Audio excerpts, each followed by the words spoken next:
Right, next week in Year 3 we are working on angles, and in this video I'm going to talk more about the language we're going to use and how we think about angles rather than doing any sort of numerical maths.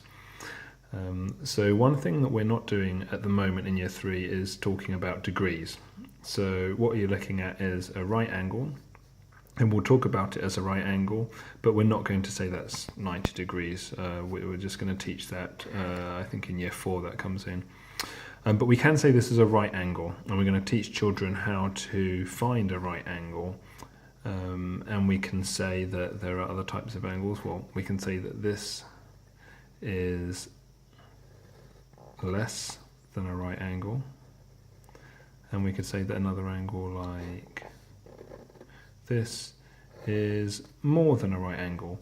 So we might give them a shape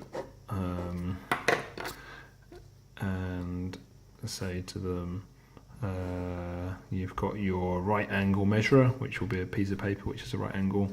How many angles inside this shape are less than a right angle, and how many are more than a right angle?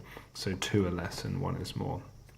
Later in the week we're going to be talking about angles as turns. So a right angle will be a quarter turn. So if you imagine you're starting facing this way and we take a quarter turn clockwise, we will end up there, and a quarter turn is equivalent to a right angle.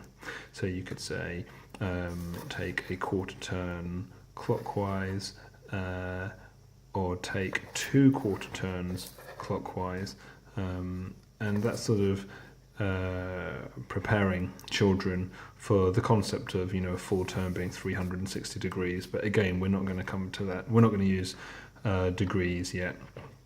And the sorts of things we'll be doing is, I don't know if you sort of had a grid, you could say go forward 3, take a quarter turn anti-clockwise, or to the left, go forward 2, take another quarter turn clockwise, and then go down 1, and what do you end up at? It's the skull and crossbones or something. So first we'll be talking about right angles, more or less than a right angle. Then we'll be talking about quarter turns, or half turns, and doing some problem solving around that. Okay, I hope that's helpful. Thanks.